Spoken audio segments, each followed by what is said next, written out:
Balikan natin ang ulat tungkol sa pagkumpirma ng Armed Forces of the Philippines sa pag-aresto ng dating alkalde ng Marawi City at sa isinagawa Mindanao Hour dyan sa lungsod ng Davao. At naroon, may report si Marita Muahe. Marita. Alex, kinumpirma ni Regional Military Spokesperson Brigadier General Gilbert Agapay ang pagkakaaresto kay dating Marawi City Mayor Fahad Umpar Salik sa isang checkpoint sa Villanueva, Misamis Oriental bandang alas 7:30 kagabi. Nakumpiska mula rito ang ilang bilang ng hindi pa makumpirmang mga armas.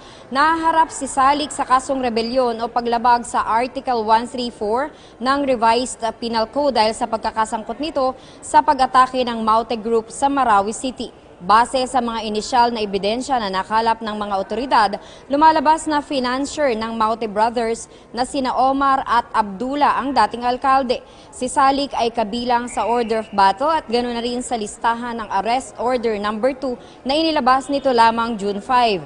Sa kasalukuyan ay nakadetine si Salik sa Villanueva Town Detention Facility.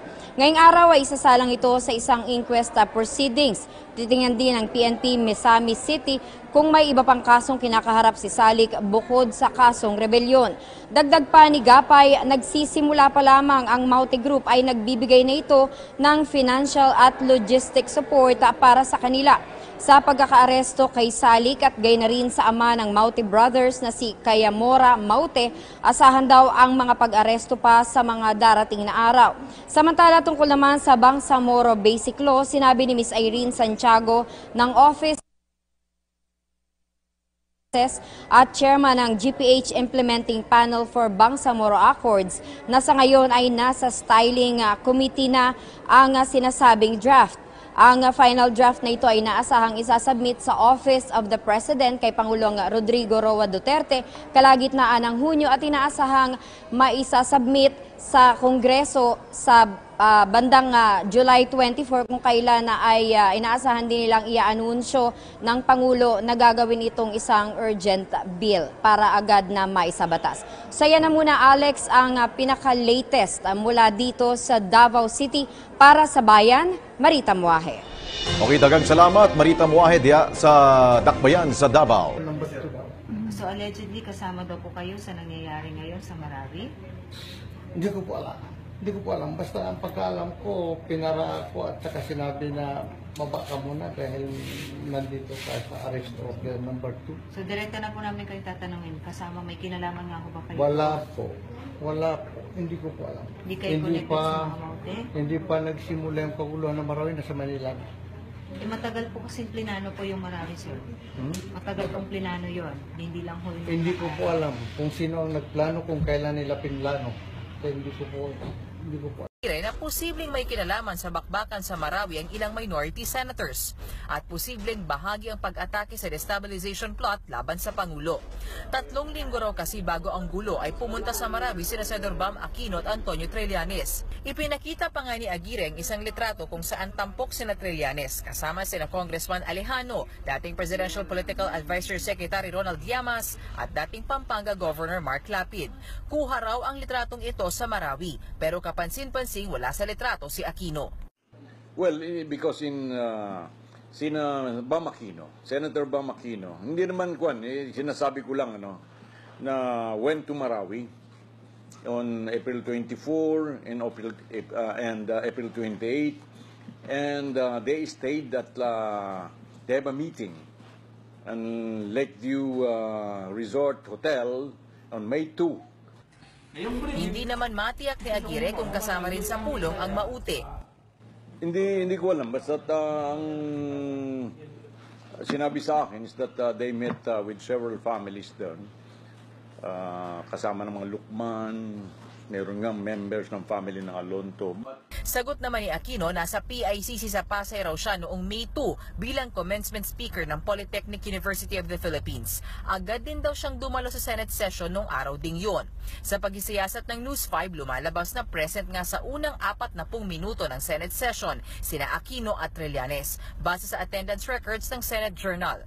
Inamin naman ni Aquino na pumunta siya ng Marawi noong May 19, pero para raw ito sa paglulunsad ng negosyo center sa ARMM. Kaya makabubuti raw para kay Aguirre na mangalap muna ng ebidensya mula sa mga ahensya ng gobyerno bago mag-akusa. Pumalag din sa mga bintang si Trillanes. Payo niya sa kalihim, tigilan na ang pagkukuha ng intel mula sa mga Facebook conspiracy theories. Umaaksyon, May Los Baños, News 5. At kapapasok lamang po na balita, sa pagsisiyasat ng News 5, lumalabas na ang litratong ipinakita po ni Justice Secretary Vitaliano Aguirre ay kuha pa pala noong 2015. Nakapost ito sa Facebook account ni Zamboanga del Sur Vice Governor A. Ceriles noong September 4, 2015 at sinasabing kinunan sa Iloilo International Airport. Wala pang sagot dito. Sa video na ito na nakuha ng News 5, makikita ang pulong ng isang grupo ng mga lalaki sa isang bahay sa Marawi City. Sinasabing kuha ito habang pinaplano ang pag-atake sa lungsod. Kasama nila rito ang leader ng Abu Sayyaf na si Isnilon Hapilon na tahimik na nakikinig. Naroon din ang leader ng Mauti Group na si Abdullah. Habang ang lalaking nakaitim ay ang kapatid ni Abdullah na si Omar Kayam Mauti. Gamit ang mapa at sketch ng Marawi, pinag-aralan nila kung paano aatakihin ang lugar. Binilugan din nila ang mga lugar na kanilang popostihan. Bahagya naman silang nagkainitan ng pag-usapan kung patatakasin ng mga preso sa Marawi City Jail. Sabi ni Abdul Barba, ang doctrine sa atin, sabi ko, patakasin natin yan, mas malay yan. Yun ang inisip nyo. Kung patakas sila, yun ang inisip nyo kung magtakas. Kasi sabi ko, ano ang tatakas ko? Ang maraming sabi, ano ang sabi, ano ang tatakas ko? Ang maraming sabi, tatakas sila. Sabi mo na yung sa'yo, sabi mo na yung sa'yo. Tahimik na tayo. Natalakay din kung saan ipoposte ang kanilang mga armas. May mga armas dito na artificial M23, dito na dito dito ka lang sa kalsel, ito ito. Paano namin sila mapatakbo na kami nung dito kayo. Wala namang problema yun. Hindi naman sila sa pakulat eh. Tapos baka sila sa matampay. At least naman mo sila. Ang doktrin sa kanila, huwag kayong lumabas sa mga maramang. Sumabat na rin sa usapan si Hapilon ng talakayin kung paano aatakihin ang kampo ng militar. Ilan ang tangke dito? Nagliki dito. Bulikid yan. Hindi natin alam. Minimum 4. Dalawa sabi natin, dalawa. Palit. Dalawa. Kaya sabi niya dalawa. Maliit yung dalawa. Ibo na sabihin yung RPG. Ang RPG natin na 3 lang siguro ang dala natin ang isa. Matapos ang pulong, sama-sama pang nagdasal ang grupo kinagabihan. Sa video naman na ito, makikitang mismong si Abdullah Mauti pa ang nagtuturo sa kanilang mga bagong recruit kung paano gumamit ng armas. Walang malinaw na petsa kung kailan kinuna ng video, pero sa data files, lumalabas na Enero 2016 ito dinokumento. Ipinakita namin ito sa militar at kanila namang kinumpirma. Kasama raw ito sa kanilang na-recover sa raid sa safe house umano ni Hapilon sa Marawi City noong May 23. Sa parehong araw din sumiklab ₱1 halaga ng cash at cheque na nakuha ng mga otoridad. May live report si Rocky Ignacio mula sa Malacanang. Rocky. So, Mr. Christopher, was he trained para mapagtagumpayan ang laban kontra terorismo? Samantala, patuloy pa rin iniimbestigahan kung saan nagmula ang ₱1 na recover ng AFP sa Marawi City. Narito ang report. Nakikipag-ugnayan ng Armed Forces of the Philippines sa banking sector sa bansa para matukoy ang mahigit na ₱80 milyong cash at cheque na na-recover ng tropa ng pamahalaan sa patuluyang clearing operation sa Marawi City. Sa Mindanao Hour, sinabi ni AFP spokesperson Brigadier General Restituto Padilla na sa kasulukuyan ay inaalam pa rin kung sino may-ari ng bahay kung saan nakuha ang mga pera. Ang naturang pera ay hinihinalang nagmula sa Mauti Group. Sinabi nito na sinusuring mabuti ito ng pamahalaan ko ito ay umano'y isang peke. Nauna nang sinabi ni Pangulong Rodrigo Duterte na may kaugnayan umano ang iligal na droga at terorismo sa Marawi City.